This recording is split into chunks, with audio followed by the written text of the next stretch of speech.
say how honored and humbled I am to be here. And to thank you for all that you do for our community and for KVIE. We wouldn't be here without the generous donors here. So that's all by way of taking a deep breath, because this is incredibly emotional. Just to set the tone, and I will probably get a little emotional during this time. That's okay. Take your time. I actually, to see my father was quite wonderful in a way. And to see him bend over the desk with the president there. During those years, I was born in 1950, and that's the way I remember what year I was, how old I am. If it's a 7, I'm a 7, so I'm a 67-year-old now. So during those times, I was 14, 15, and 16, and it's a very, very powerful, moving time to be engaged in this, and to remember my father coming home at 9 or 10 o'clock at night, and to see the stress that the war created for him and for my family. I think the journey that we are on as viewers is incredibly important. I'm so, once again, honored that Kim Novak and Ken Burns have undertaken this 10-year epic journey to help us be here today and to talk about it. You know, I watched the Studio Sacramento. We saw a clip from that, and our host, Scott Syfax, had a fabulous conversation with you. You were really opened up to him as well. It must have been tough to be a teenager with your father as the Secretary of Defense during the Vietnam era. And yet, what I recall from the Studio Sacramento taping is that you had a very close relationship with both him and your mother that never really wavered over that entire period and throughout your life, actually. Well, first of all, I hope you noticed I wore my KVIE shirt. It was the same one that I did. Yes. When you were mentioning that, I thought of a story. I actually went away to school when I was 16 years old. And so I was not at home for a lot of the latter part of the 60s. And as I was evolving in my understanding of the Vietnam War, and by the way, we call the war the Vietnam War. As you know, the Vietnamese call it the American War. Something to think about. As I was evolving, and as a 16-year-old, I remember we were going to have a teach-in at my school. My good friend Rick King, who was president of the class, had organized some Dartmouth professors to come join us. And that was the time when we had phone booths. And I got into a phone booth and called my dad and said, "Dad, if there's any information that you have in support of this war, please send it to me, because there's a teach-in and I'd at least like to present it." Nothing ever arrived. And I think that would have been 66. And I think that was a critical time in his evaluation of an assessment of the war. I honestly think by that time, he had decided that it was not a winnable war, and that we should remove ourselves from it. Yeah. And yet, obviously, the war continued for many years. And you yourself were surrounded, obviously, by many, many young people who were deeply opposed to the war. Were you treated differently? Were you treated unkindly? How did you deal with that atmosphere at the time? Yeah, I grew up in Washington, D.C., and at the age of 18, 19, came west to go to college. And so that was 1969, my first year in the Bay Area, and became actively opposed to the Vietnam War. And let me just say at this point, my respect and honor and humility for the men and women who served in our country is profound. But I participated in a number of on-campus and off-campus anti-war events. One that sticks in my mind was at the San Francisco airport. I don't recall exactly what month it was. But we, in succession over 36 or 48 hours, read the names of the men who had been killed in Vietnam from California. And that was a powerful and moving experience. I remember the public who was traveling that day not that didn't sit well with everybody, and I remember some fairly violent responses to that. But your question really involves my peer group. And I was very aware of the fact that I wasn't my father. And that I think people in general understood that and respected me for who I was, which I'm very thankful for. But I think it did unleash me in the sense, I dropped out after a year of college and really had to rediscover America and the core of it. Yeah, and we can talk a little bit more about that later, because I think it is fascinating how your personal journey led you to where you are today and all the wonderful things you're doing for agriculture and for humanity. Thank you. Did your beliefs in your anti-war activities, how did that play out in your family? How did that impact your interaction, your relationship with your father? Well, difficult. I remember Dad would take several trips, obviously, during the course of the war, more than several. I don't know exactly how many. It would be very interesting for me to know how many trips he did take to Vietnam. And on occasion would bring back some of the artifacts. I don't recall if it's called a punch-eye stake. Those are the those are the bamboo stakes that are sharpened, and a hole is dug. The hole is lined with these stakes. Camouflage is put over it. Booby traps, yes. Yeah, booby traps. So an infantry soldier would cross over and be badly damaged or killed in those. I remember a flag of the North Vietnamese and I remember some assault rifles actually. And those would end up in my room on the third floor of our home. And while I'm thinking of that home, let me just segue from 1964 to today. I grew up on 2412 Tracy Place in Northwest, and to the left of us right now, we have President Obama and First Lady Michelle, and to the right of my house, we have Ivanka and Jared. So we have both sides of the political spectrum, right? So right around you. That's where I grew up. And during that era, actually, also to one side was Teddy Kennedy. So it was Washington, D.C. We were in the thick of it. We were in the thick of politics. We were in the thick of policy. And it was an incredibly moving time. As I think I've mentioned maybe in Scott Syfax's interview, and I give Scott such a tremendous thank you. He did an amazing job and does an amazing job as a fantastic interviewer. My mom really was the bridge between my father and myself. And she did a marvelous job of keeping us together and communicating. Now you have to understand, my father was of the era where he did not talk about his feelings very much. And the Vietnam War was right there. I don't believe we ever really had a conversation about Vietnam. Interesting. And one thing that I missed tremendously in our relationship was my father took several journeys later in his life in the 90s. One was going back to Hanoi and meeting with his counterparts. It was a very moving, powerful journey, I think a very historical one. And I desperately wanted to go with him. And it was something that he wanted to keep that part of his life separate from me. I appreciate that. I wish that weren't the case.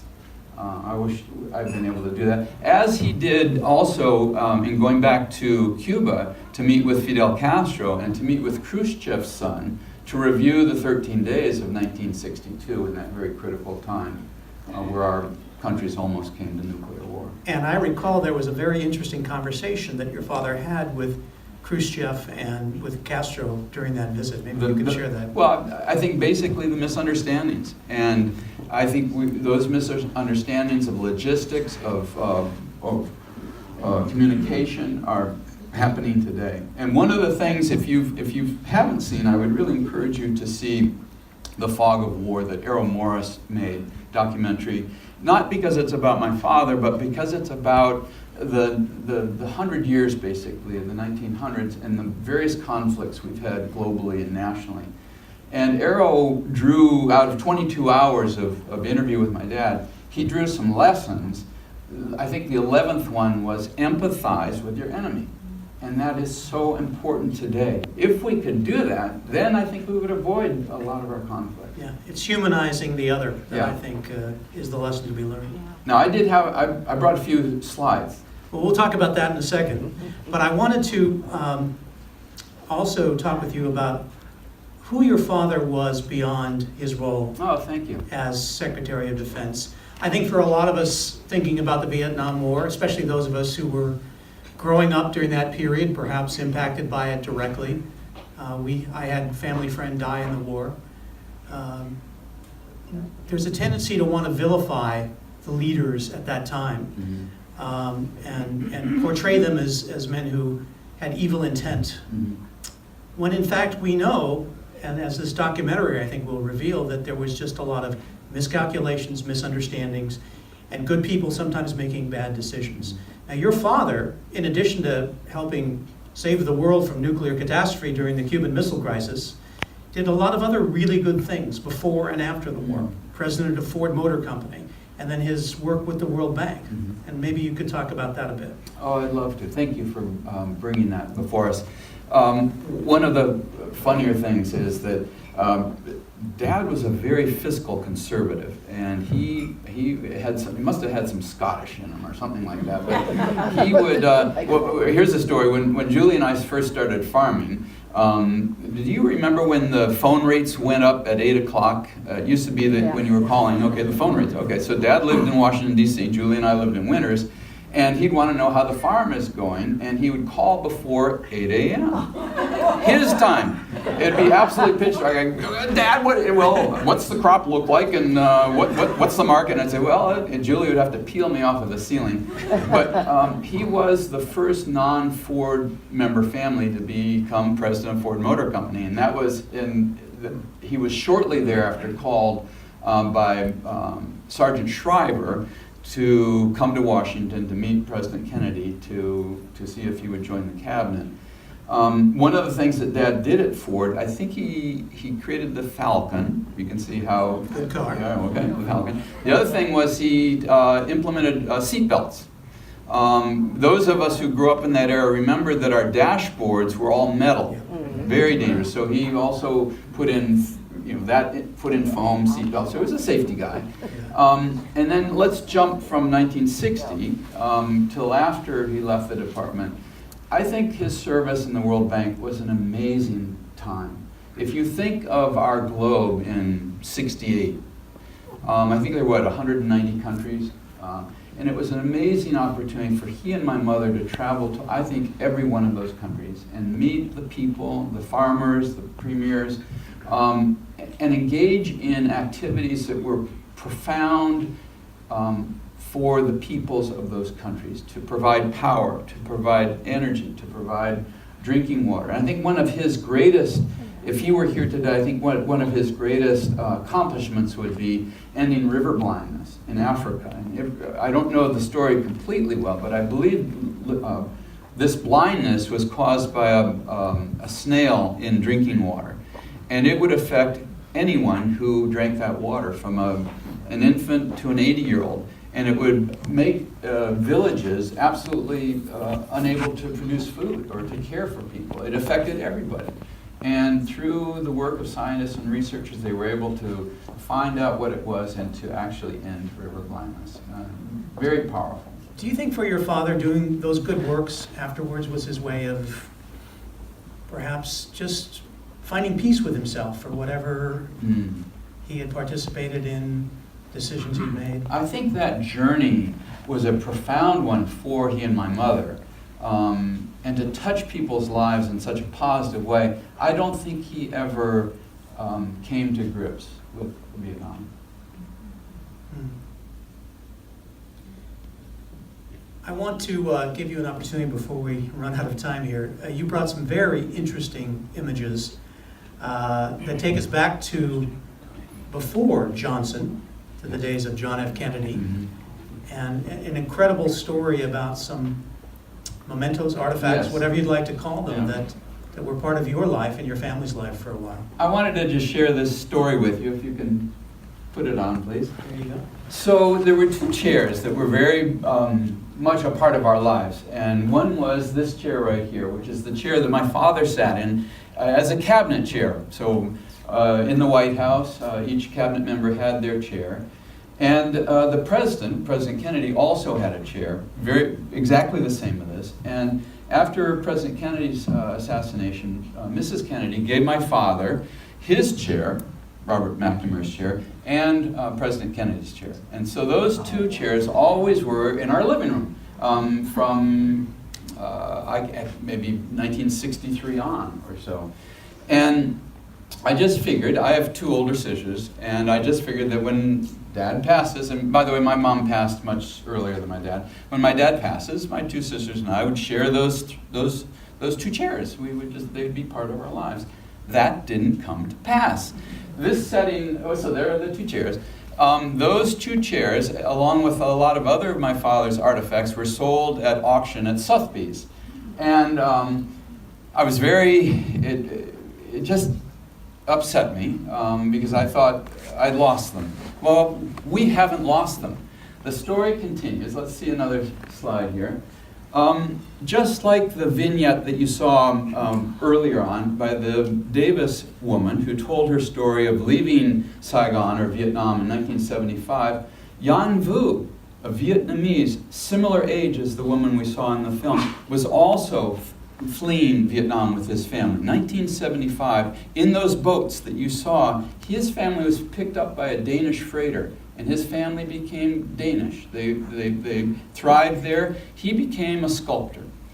And it turns out that his art patron in New York City, Jan, had asked her to purchase these two chairs, which she did for a very significant amount of money, hundreds of thousands of dollars. And he created a sculpture that we can all enjoy. I saw it in the SF MoMA about a year and a half ago. And so you saw the chairs, and now you see this. What is that? Well, those are the strings underneath this chair that I'm sitting on. This is how that chair was constructed. He deconstructed the wood. He took off the leather. He had just the strings, and that piece is about almost as tall as your screen here. It's a good 10 feet long. I saw it at the SF MoMA. I believe it might still be there. And it makes sense. This is something now that we can appreciate. This is the fabric under which my father, and next to him President Kennedy, made some very poor decisions about the future of Vietnam, about the future of our society, and I think forever changed us. And now we can all appreciate that. So it's not in my living room, it's in our living rooms. Yeah, very good point. I do want to, we're running a little bit low on time. I want to talk about your personal journey during this period of time and how it led you to the world that you live in today as a successful organic farmer. Oh, let me just give you a thumbnail sketch. So I left in 1971 this country, this wonderful country of ours, but I really needed to discover what is the essence of our country, what are we really all about. And so two friends of mine and I left Palo Alto on a February day, 1970, and my good friend Will Rogers said, well, we got to do this on motorcycles. I said, well, let's just get a VW bus or maybe just hitchhike. Well, nope, got to have motorcycles. So I couldn't afford a motorcycle, so I split it with a friend. And we navigated our way all the way to Columbia. And I don't mean Columbia, Maryland, Columbia, South America. And along the way, experienced an amazing array of cultures, but what really happened for me is they decided upon arriving in Columbia, they were going to stay. They'd had it. I parked the bike and said, I don't want to do that anymore, and I hitchhiked from Columbia to Tierra del Fuego, and along the way worked on peasant farms. It was that experience of working with people who were growing their own food, understood the importance, the conflict, the highs and the lows of agriculture that said to me, I need to be involved in food. For me, it brought together the world of politics and the world of food production. And I came to this great university called UC Davis, got a quick degree in plant and soil science, met my love of my life, Julie, an entomologist, and we've been farming for 40 years. Well, it sounds like, that's fabulous. It sounds like that you inherited the love of humanity and the desire to serve that both your mom and dad had, so we thank you for that. Last question, Craig. We might have time for a couple from the audience, but from me, my question is, what do you hope all of us, everyone who views this series, and in fact all Americans, can come away with? How do we resolve the issue of Vietnam once and for all and reach a point of peace with that era in our history? How will you do it? Isn't it really to look again, to listen, to be receptive to challenges and conflicts that seem to be beyond us, and to question ourselves, and to, I think, look into the lives of other people, of other human beings, and realize the importance of humanity.